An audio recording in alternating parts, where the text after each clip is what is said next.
네, 오늘부터 로마서 성경 공부의 두 번째 파트인 은혜에 거하다를 함께 공부하려고 합니다.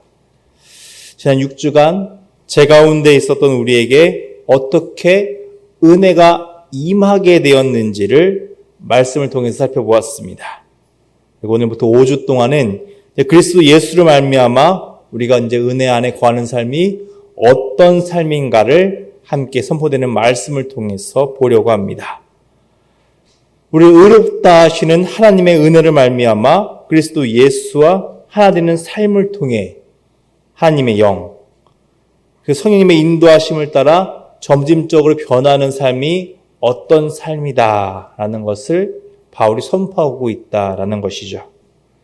그래서 바울은 먼저 복음을 통해 우리에게 은혜가 임했다라고 선포합니다. 그리고 이제부터는 그 은혜 가운데 거하며 은혜 아래서 살게 될 것이다 라는 것을 선포합니다. 그러니까 이제 이전과는 다른 삶이 시작되는 것이죠. 은혜 밖에 있었는데 은혜가 임했고 이제 내 삶은 은혜 안에 거하는 삶이 된 것입니다. 이전까지는 죄로 인해서 하나님과의 관계가 깨어진 삶이었죠. 그런데 은혜로 말미암아 이 관계가 회복되어지고 하나님 안에서의 삶으로 바뀌게 됩니다. 이 깨어진 관계를 어떻게 회복되었는가? 그 주체를 바울은 예수 그리스도로 선포하고 있습니다. 첫 번째입니다. 예수 그리스도를 통해 하나님과 화평하게 되었다입니다. 예수 그리스도를 통해 하나님과 화평하게 되었다. 오늘 본문 말씀 5장 1절과 2절의 말씀을 함께 보겠습니다. 그러므로 우리가 믿음으로 의롭다 하심을 받았으니 우리 주 예수 그리스도로 말미암아 하나님과 화평을 누리자. 또한 그로 말미암아 우리가 믿음으로 서 있는 이 은혜에 들어감을 얻었으며 하나님의 영광을 바라고 즐거워하느니라. 아멘. 이 짧은 두 절의 말씀 속에 우리 성도의 삶이 어떻게 변화되었고 그리고 앞으로 어떻게 살아가는지가 다 나와 있습니다. 과거 우리는 죄로 인해 하나님의 진노 아래 있던 자들이었죠. 그런데 하나님의 은혜가 임하자 어떻게 되죠? 하나님과 더불어 화평을 누리는 자가 되게 됩니다. 그러니까 하나님 앞에서 샬롬을 누리는 자로 변하게 되었다라는 겁니다. 그러니까 모든 사람이 이 사람의 모든 영역에서 하나님의 화평을 누리며 평안을, 기쁨을 누리는 삶으로 바뀌게 되었다라는 거죠. 여러분, 내 모든 삶의 영역에서 이렇게 평안하시며 샬롬을 누리고 계십니까? 잘 안 되죠. 여전히 불안할 때도 많습니다. 하나님 앞에 나올 때 죄책감 같은 것들도 있죠. 그리고 여전히 죄로 인해 완벽하지 못한 내 모습들도 보게 됩니다. 이전에 지었던 죄의 모습들이 자꾸만 하나님 앞에 나를 바로 서지 못하게 하는 것 같습니다. 자꾸 내 바지끄레기를 잡고 너가 잘못했던 모습들이 있잖아. 그러니까 너 하나님 앞에서 바로 서지 못해. 부끄러운 모습들 감추려고 해도 있잖아 라고 말하는 것만 같습니다. 극복하고 또 서려고 하는데 자꾸 넘어지죠. 연약하니까, 죄인이니까, 의롭다 칭함을 받은 죄인이니까 자꾸 넘어집니다. 그렇게 하다 보니 하나님 앞에 서는 것이 가끔은 무섭습니다. 두렵죠. 하나님 앞에 떳떳하지 못하다고 말하는 것, 죄져서 부끄러워해야 된다는 것, 이거 사탄의 속임수입니다. 근데 물론 이거 죄 짓고 마음 평안하라는 소리는 아닙니다. 하나님과 화평하게 된 자는 죄를 미워합니다. 죄와 가까이 할 수는 없어요. 죄를 짓고 자꾸만 이 죄와 멀어지려고 발버둥 치는 자가 하나님과 화평하게 된 사람들입니다. 죄하고는 멀어지는데 그렇다고 하나님을 두려워하는 것은 아니라는 거죠. 하나님을 닮아가다 보니 자연스럽게 죄와 멀어지게 됩니다. 물론 자꾸 죄를 져요. 연약하니까요. 그럼에도 우리가 바라는 건 하나님 앞에 나와서 도우심을 간구하고 다시 일어설 힘을 구하며 하나님 앞에서 힘을 얻는 거죠. 그 샬롬의 상태를 자꾸 얻으려고 하나님 앞에 나아간다라는 거예요. 아담처럼 어디 있느냐라고 말할 때 숨지 않는다라는 것입니다. 담대히 그리스도의 피를 힘입어서 하나님 앞에 나아갈 수 있게 되었다라는 거죠. 그게 지금 우리의 상태이다라는 겁니다. 하나님께서 이미 그 놀라운 권세와 능력으로 이 죄의 문제를 해결하셨습니다. 예수 그리스도를 통해서 이미 충분하게 해결하셨죠. 그러니까 과거에 지었던 이 죄책감에 있어서 내가 더 이상 매달릴 필요가 없다라는 겁니다. 그리고 앞으로 내가 저지를 그 죄의 문제에 대해서 내가 완벽해질 필요도 없다라는 거죠. 자꾸만 하나님 앞에 못 나가게 만드는 그런 사단의 속임수에 넘어가서는 안 된다라는 겁니다. 하나님과 화평을 누리며 자꾸 하나님 앞에 나아가서 그 평안을 누리는 관계를 계속해서 추구해야 된다라는 거죠. 이 죄사함의 문제는 과거의 죄 해결됐습니다. 지금의 죄도 해결된 거죠. 미래의 죄 어떡할까요? 해결된 걸까요? 해결돼야 될 걸까요? 해결된 겁니다.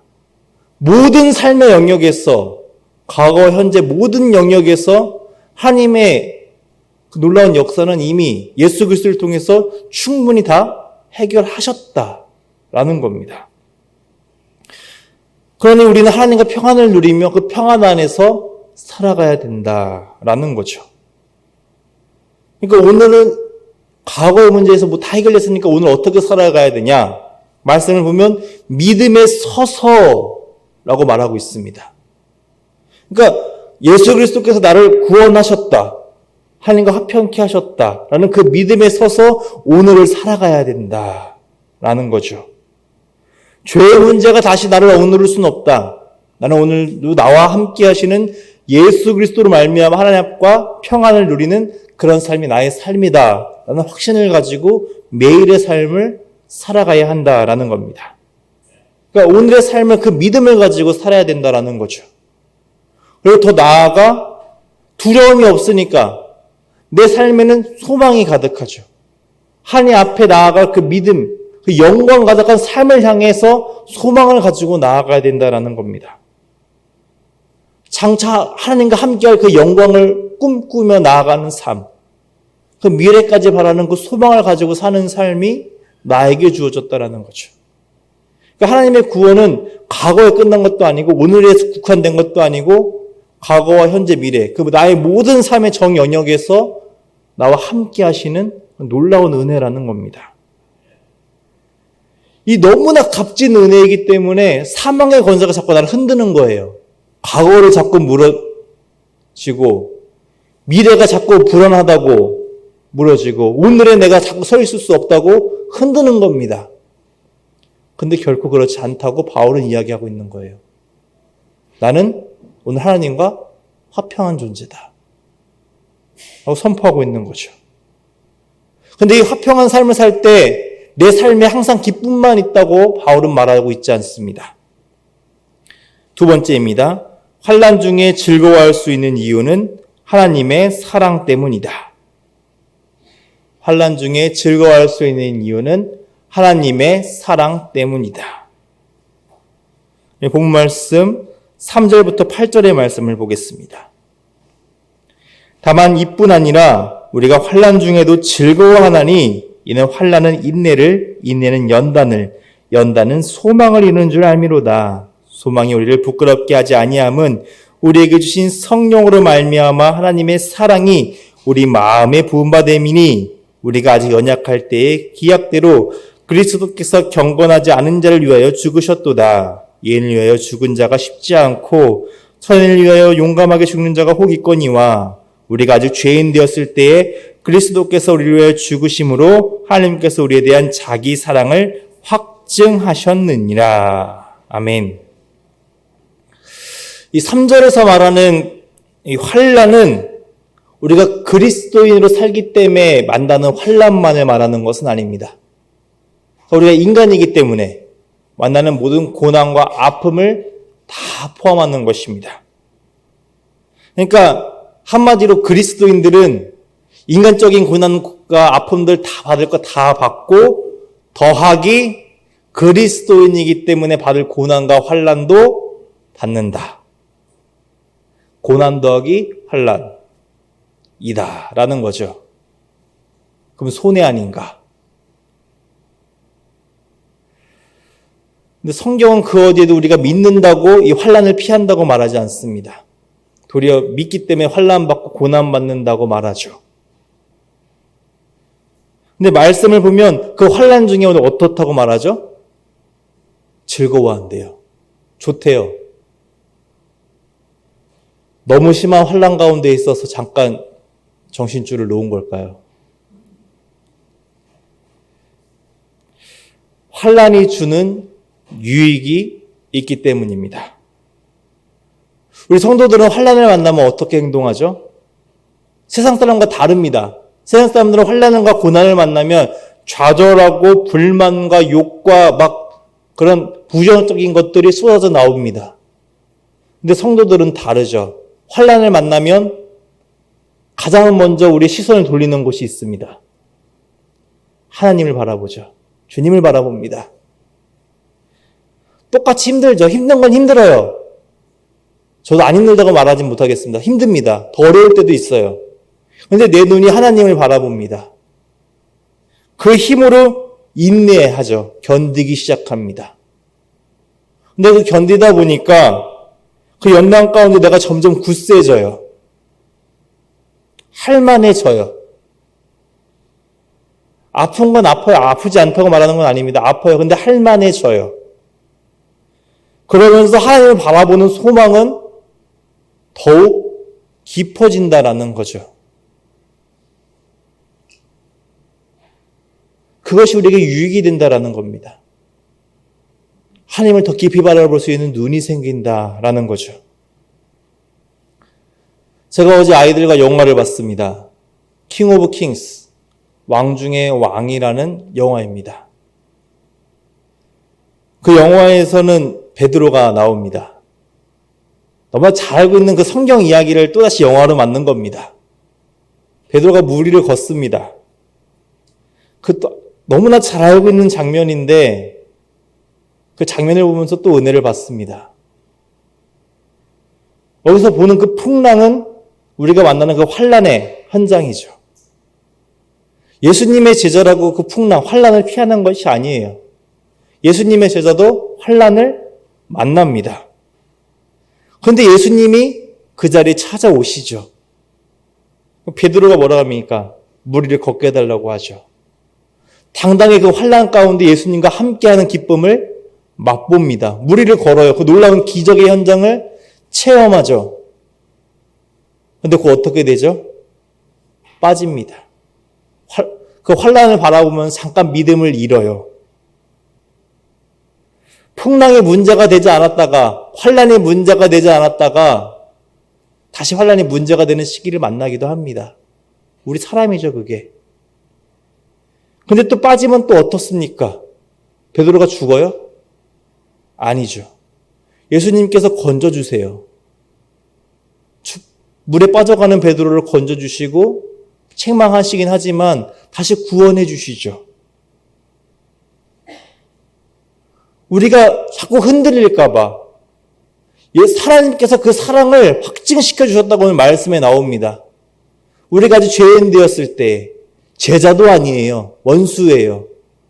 죄인 되었을 때에 주님도 모르는데 예수 그리스도를 죽이셔요. 우리를 사랑하시기 위해서 그 못 박아 두시는 거죠. 나 너 사랑한다. 이렇게까지 내가 너를 사랑하기 위해서 내 아들을 죽였다. 그러니 이 소망 가지고 살아가라. 환난을 만나도 이거 보면 이겨낼 수 있을 것이다. 자기 사랑을 확증하시는 것을 정말 피가 저리게 확증해 주시는 거죠. 변치 않을 거다. 그걸 보여주신다라는 겁니다. 그러니까 고난을 당하면 불평과 불만을 말하기보다 우리 입술에서는 그럼에도 하나님을 보게 하는 눈을 갖게 하시니 감사합니다. 그럼에도 하나님을 바라보는 소망을 품게 하시니 감사합니다가 나오게 된다라는 거죠. 믿음의 눈을 갖고 세상과 다르게 살게 하시니 감사합니다가 변화된 이 은혜 안에 거하게 된 삶의 모습이 된다라는 겁니다. 물론 흔들려요. 안 흔들리겠습니까? 베드로도 물에 빠지잖아요. 그럼에도 하나님께서 건져주신다라는 거예요. 구원해 주신다라는 거죠. 놀라운 사랑으로 그 새 생명을 다시 이끌어 주시겠다고 확증해 주셨대요. 믿으며 살아가라고. 환난 두려워하지 말라고. 그것을 통해서 인내를 가지고 연단을 받아서 소망을 품고 살아가라고 바울이 이야기하고 있는 것이죠. 약속의 말씀을 주셨으니까 영광 가운데 걸어가는 믿음의 삶이 되라고 선포하고 있는 겁니다. 그러기 위해서 바울은 반복해서 우리의 정체성을 이야기하고 있습니다. 세 번째입니다.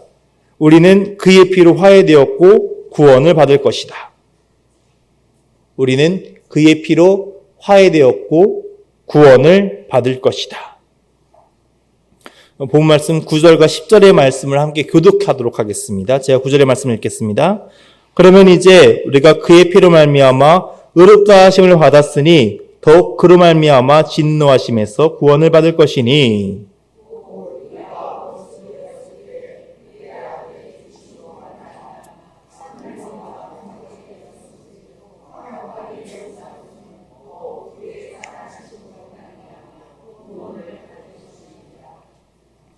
이거 보면 정말 반복되는 표현이 나옵니다. 예수 그리스도의 피로 말미암아 의롭다함을 받았고 예수 그리스도로 말미암아 진노하심에서 구원을 받았다고 합니다. 그리고 그 아들 즉 예수 그리스도로 죽으심으로 말미암아 화목하게 되었고 예수 그리스도로의 살아나심으로 말미암아 구원을 받을 것이다 라고 얘기하고 있어요. 그러니까 말미암았다고 정말 많이 반복하고 있습니다. 짧은 구절 안에 계속해서 반복하고 있다는 것 중요하다라는 거죠. 기억하라는 거예요. 예수 그리스도로 말미암아 이렇게 큰 변화를 받았으니까, 큰 은혜를 받았으니까 기억하는 삶을 살아라라고 얘기하지만, 그쵸? 아무리 말해도 우리는 있습니다. 아무리 이야기해줘도 돌아서면 잊어버려요. 그러니까 우리가 계속 잊어버리니까 우리 것으로 안 되니까 그리스도로 정말 못 박아버리신 거예요. 절대 잃어버리지 않을 것으로, 절대 변하지 않을 것으로, 영원할 것으로, 확실할 것으로 못 박으신 거라는 거죠. 하나님과 화평하게 되고 은혜로 살게 된 것은 예수 그리스도로 말미암은 것이니까 다른 거 다 필요 없고 딱 하나만 보고 살아라. 예수 그리스도만 보고 살아라. 흔들리지 말고 주님만 보고 살아라 라는 겁니다. 그러니까 자꾸 우리가 주님을 못 보니까 오늘 나눠드린 것에서 첫 번째 거, 죄의 문제 해결이 안 되는 거, 자꾸 두려워 하나님과 화평이 안 되는 거, 주님을 못 보면 두려워요. 그리스도의 보혈을 못 누리니까 자꾸 하나님이 두려운 거예요.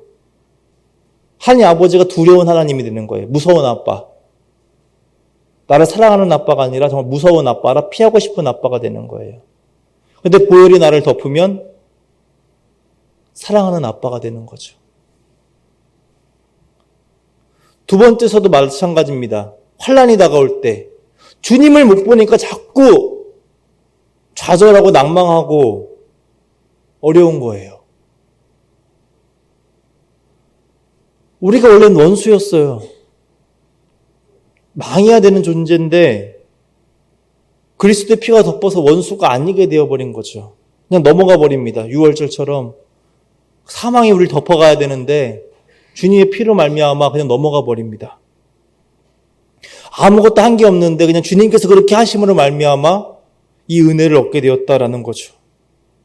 그러니 나의 삶의 자리에서 이 피, 예수 그리스도를 바라보는 삶으로 바뀌어야 된다라는 겁니다. 예수 그리스도를 바라보며 내 삶이 바뀌어서 두려운 하나님이 아니라 샬롬의 하나님을 바라보며 살아가야 되고, 환난과 좌절을 보면서 죽지 못해 살아가는 것이 아니라 나를 살리신 주님으로 말미암아 그럼에도 기쁨으로 살아가는 삶으로 바뀌어야 된다라는 거죠. 나를 세우시는 그 주님으로 말미암아 불가능한 상황이에요. 근데 무리를 걷잖아요, 베드로가. 우리도 걸을 수 있다. 그 환난을 걸어갈 수 있다라는 겁니다. 그것이 은혜 안에서 구원받은 자의 삶이라고 성경은 선포하고 있는 거죠. 그럼 구원받은 자가 되었으면 어떻게 살아가야 되는가? 바울이 그것을 네 번째로 이야기하고 있습니다. 우리는 예수 그리스도로 말미암아 하나님을 자랑하는 자가 되었다. 우리는 예수 그리스도로 말미암아 하나님을 자랑하는 자가 되었다입니다. 우리 11절의 말씀을 함께 고백하도록 하겠습니다. 그뿐 아니라 이제 우리로 화목하게 하신 우리 주 예수 그리스도로 말미암아 하나님 안에서 또한 즐거워하느니라. 아멘. 그러니까 이 11절의 말씀은 앞선 1절부터 10절의 말씀을 요약한 겁니다. 한 절로. 그래서 초점은 단 한 가지에 맞추고 있죠. 예수 그리스도입니다. 오직 예수 그리스도만이 하혜자이시며 우리를 구원하시는 분이고, 그분을 힘입어서 우리는 하나님을 즐거워하는 자가 되었다. 되는 거죠. 근데 이 즐거워하는 자가 되었다라는 헬러를 좀 더 이제 직역해 보면, 그러니까 즐거워서 내가 이 사람을 자랑한다 라는 단어를 사용할 때 이 단어를 쓴다고 합니다. 그러니까 이 사람이 난 너무나 좋아서 이 사람으로 인해 내가 너무나 기쁘고 이 사람을 자랑한다 라는 거죠. 그러니까 하나님을 통해서 주신 이 예수 그리스도를 내가 너무나 즐겁기 때문에 하나님을 자랑하는 자가 되었다고 지금 바울이 선포하는 겁니다. 너무나 큰 은혜를 받았어요. 살게 되었죠. 은혜로 안에 내가 죽음 가운데 있었는데 새 생명을 얻었어요.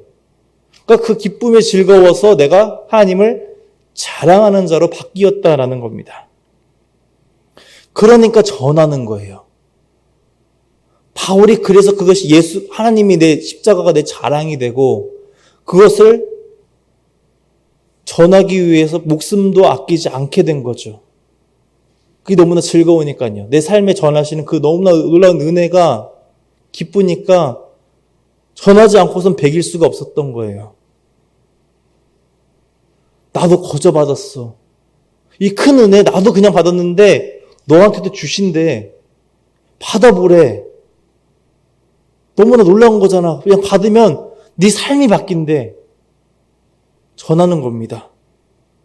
예수 그리스도를 통해 역사하신 이 놀라운 은혜가 너무나 크기에 자기만 가질 수 없어서 자랑하는 삶으로 바뀌었다. 그게 은혜 안에 거하는 삶의 모습이다라는 거죠. 그럼 그 은혜가 정확하게 무엇인가? 바울은 이제 계속해서 그것들을 이야기해 나갈 텐데 가장 먼저 첫 번째로는 아담과 그리스도를 대비함으로써 이 은혜가 무엇인지를 설명합니다. 첫 번째입니다. 아담을 통해 죄가 세상에 들어왔다입니다. 아담을 통해 죄가 세상에 들어왔다. 본 말씀 12절부터 14절의 말씀을 함께 보겠습니다. 그러므로 한 사람으로 말미암아 죄가 세상에 들어오고 죄로 말미암아 사망이 들어왔나니 이와 같이 모든 사람이 죄를 지었으므로 사망이 모든 사람에게 이르느니라. 죄가 율법에 있기 전에도 세상에 있었으나 율법이 없었을 때에는 죄를 죄로 여기지 아니하였느니라. 그러나 아담으로부터 모세까지 아담의 범죄와 같은 죄를 짓지 아니한 자들까지도 사망이 왕노릇하였나니 아담은 오실 자의 모형이라. 아멘. 누군가는 말합니다. 죄는 아담이 지었는데 그 죄의 결과인 사망은 모두가 당하고 있다. 불공평하다라는 거죠. 뭐 옳은 말처럼 느끼기도 합니다. 한 사람이 지은 죄예요. 근데 성경은 어떻게 말하고 있는가? 이와 같이 라고 기록하고 있죠. 그러니까 모든 인류가 공범이다라는 겁니다. 그러니까 아담이 사형받을 행동을 했는데 우리도 공범이어서 같은 사형에 해당해서 사망, 죽음에 거하게 되었다라는 거죠. 우리는 흔히 남이 잘해서 내가 이득을 보면 그냥 묻어갑니다. 근데 남이 잘못해서 내가 손해를 보면 득달같이 따지죠. 창세기 1장에서 아담이 받은 복이 있어요. 인류를 대표해서 복을 받죠. 그 복은 모든 인류에게 같이 주어진 복입니다. 그러니까 아담이 대표성이 있다라는 거죠. 인류의 대표라는 겁니다. 그럼 반대로 아담이 지은 죄도 역시 우리의 죄라는 겁니다. 연좌죄라고 할 수도 있습니다. 억울하다고 말할 수도 있죠. 근데 이것이 죄의 전가이고 원죄입니다. 인간의 이성으로는 이게 이해가 안 됩니다. 그래서 파스칼은 그의 저서 팡세에서 원죄에 대해서 이렇게 설명합니다. 원죄는 인간의 눈으로 보면 매우 우스꽝스러운 개념이다. 이성을 가지고는 이것을 알 수 없다. 왜냐하면 원죄는 이성에 위배되는 것이며 이성은 자기의 방법으로 그것을 생각해낼 수도 없기 때문이다. 그러니까 자기가 죄인이고 싶지 않다라는 거예요. 그럼에도 분명한 것은 우리는 죄인이란 거죠. 죄는 분명히 아담이 지은 이로부터 우리 인류를 사망으로 이끌고 왔습니다.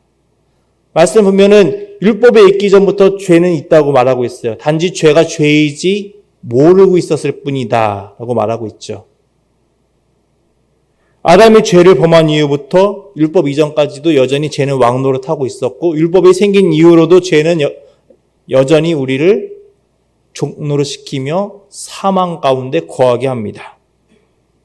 그러니까 이런 절망적인 상황 가운데 있었다고 지금 바울이 먼저 이야기하고 있는 거예요. 전제로. 베이스를 깔은 거죠.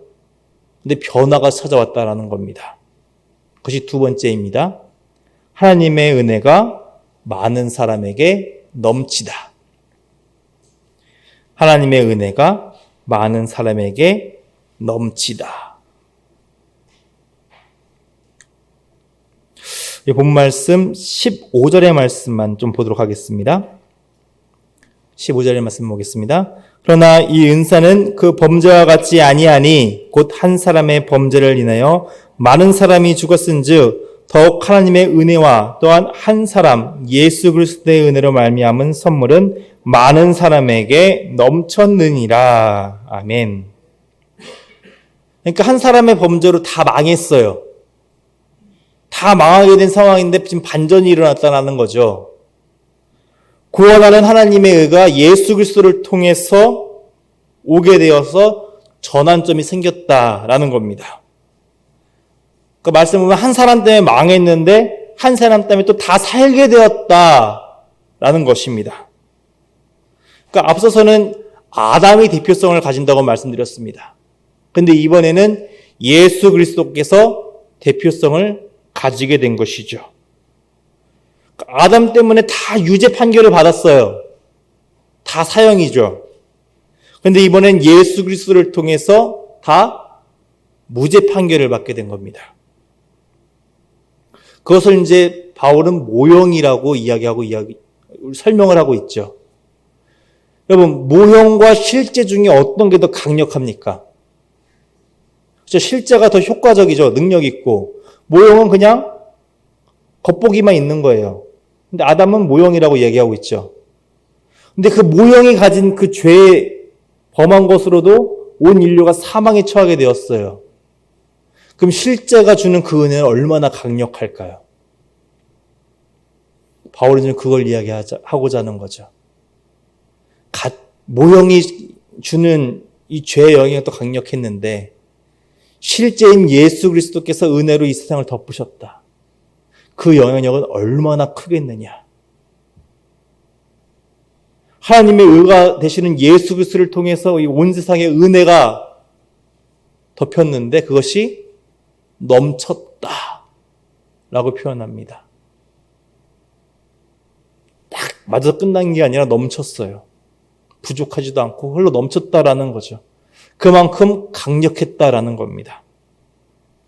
사망의 건설에서 종노릇했던 우리가 그 넘치는 은혜로 말미암아 생명 안에서 그냥 구원받은 걸로 끝나는 게 아니라 왕노릇을 하게 돼요. 말씀을 보면 종노릇에서 해방된 것뿐만 아니라 왕노릇을 하게 된다고 이야기하고 있죠. 그 정도로 변화가 찾아오는 은혜가 예수 그리스도를 통해서 오게 되었다라는 겁니다.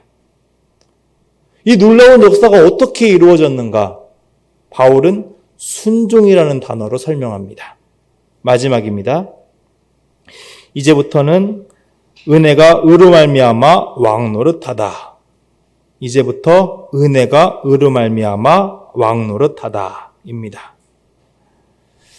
본 말씀 18절부터 21절의 말씀 우리 함께 읽도록 하겠습니다.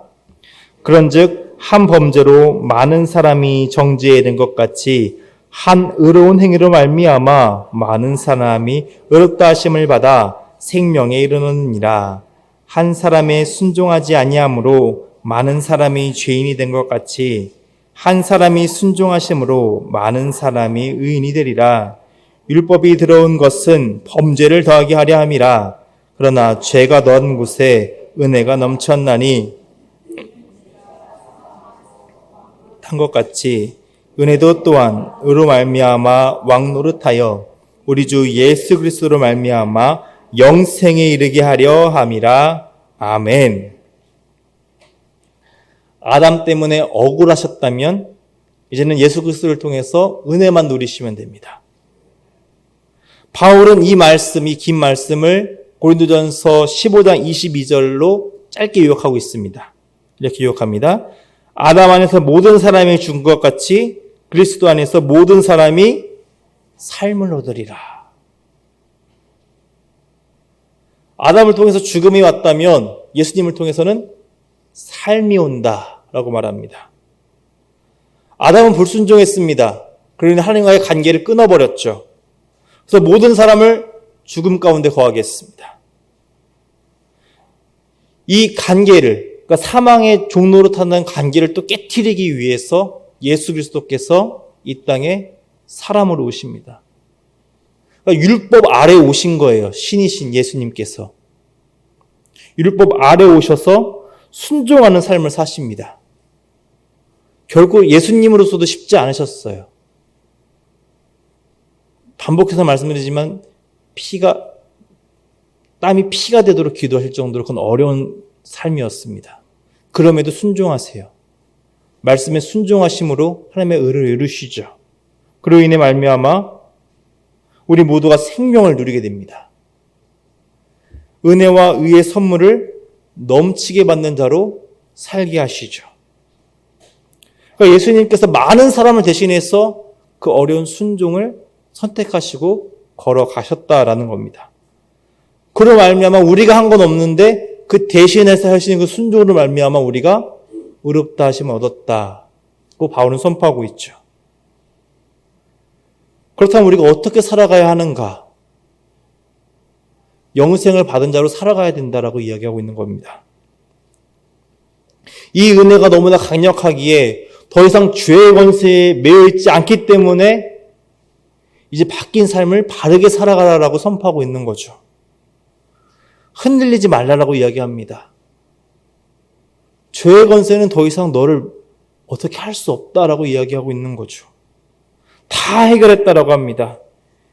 20절의 말씀을 보면 죄가 더한 곳에 뭐가 넘친다고요? 은혜가 넘친다고 말합니다. 죄를 지으라는 소리는 아닙니다. 바울이 자기를 뭐라고 소개하죠? 죄인 중에 괴수. 그렇기 때문에 더 큰 은혜를 받았다고 이야기하는 겁니다. 자신에게 죄가 넘쳤기 때문에 그렇게 큰 죄인이었기 때문에 하나님의 은혜가 더 크게 임했다라는 거예요. 나는 이렇게 큰 죄인이었는데 도대체 해결할 수 없는 문제 가운데 있었는데 주님께서 나를 이렇게 해결하셨다. 그 은혜가 나를 살게 하셨다. 은혜가 넘쳤다라는 겁니다. 하나님께서 나를 사랑하셔서 예수 그리스도를 통해 나를 살리시고 생명의 삶으로 인도하셨으니까 그 은혜가 흘러 넘친다라는 겁니다. 그 삶이 되니 나는 어떻게 살아야 하는가를 이야기하는 거죠. 이제 계속해서 이제 그 삶이 어떤 삶인가를 여러 가지 논증으로 바울이 로마 교회에 전할 겁니다. 이렇게 하나님께서 우리를 은혜 가운데 부르십니다. 은혜로 살아가게 하십니다. 그럼 우리는 어떻게 살아야 될까요? 이 은혜를 누려야 합니다. 충분히 누리셔야 돼요. 사망의 권세가 자꾸 우리를 죄책감을 가지게 하고 자꾸 억누르고 환난으로 인해서 우리가 좌절하게 만들 텐데 그 모든 목적은 무엇이냐? 주님을, 예수 그리스도를 바라보지 못하게 하려는 겁니다. 그래서 은혜를 끊어버리려고 하는 겁니다. 그것을 피해야죠. 그럼에도 예수 그리스도를 바라보고 그럼에도 이 은혜 가운데 거하는 삶을 선택하는 거죠. 베드로가 믿지 못하고 물에 빠졌듯이 우리도 물론 빠질 거예요. 근데 그 빠지는 와중에 베드로가 그냥 가만히 빠졌을까요? 버벅버벅 하면서 아마 예수님 나를 구원해달라고 제발 나를 물에서 건져달라고 아마 간절하게 그 속으로 외쳤을 겁니다. 그리고 주님은 그 외침을 외면하지 않으셨죠. 날 구원해 주세요라고 하는 그 베드로를 향해 구원의 손길을 내밀어 주셨다라는 겁니다. 그 손길을 오늘 우리에게도 동일하게 내밀어 주신다는 거죠. 다 내가 했다. 너를 구원하기 위해 내가 이 땅에 왔고 십자가에서 죽었고 너를 살리기 위해 내가 다시 살아났고 너와 하나님과 화평을 누리기 위해서 내가 이 모든 일들을 했다. 그러니 너는 나만 바라봐라. 어떤 순간에도 하나님의 사랑을 믿으며 그 매일의 삶에서 그 발걸음에서 나와 함께 믿음의 발걸음을 내디디라. 그렇게 말씀하고 계신 겁니다. 그 길이 고난의 길일 수 있습니다. 우리 혼자 걷게 하시겠습니까? 함께 걸으십니다. 그렇게 바울은 그 고난의 자랑이 됩니다. 즐거워하죠. 죄인에게 임한 그 큰 은혜를 자랑하는 삶을 삽니다. 그것이 오늘 우리의 삶이 되어야 한다는 거죠. 자랑하셔야 됩니다. 나의 실패를, 나의 죄인됨을, 그럼에도 하나님께서 나를 사랑하셔서 나를 살리시고 그 큰 은혜로 나를 도우심을 자랑해야 된다는 거죠. 그러니 단 한순간도 이 은혜에서 떠나시면 안 됩니다. 이 은혜를 꼭 붙잡고 살아셔야 됩니다. 그리고 나만 누리지 말고 어떻게 해야 된다? 전해야 된다. 자랑하며 전해야 됩니다. 특별히 가족에게 전하시기 바랍니다. 내 이웃에게 전하시기 바랍니다. 꼭 들어야 할 그 사람에게 자랑하시기 바랍니다. 그러기 위해 내 삶이 바뀌어야 됩니다. 은혜 안에 바뀐 삶으로 그렇게 전하시기 바랍니다. 예수 그리스도께서 날 위하신 이 놀라운 은혜가 내 자랑이고 내 기쁨이고 내 삶의 이유입니다. 이 은혜를 충만히 누리시는 저와 여러분이 되기를 주님의 이름으로 축복합니다.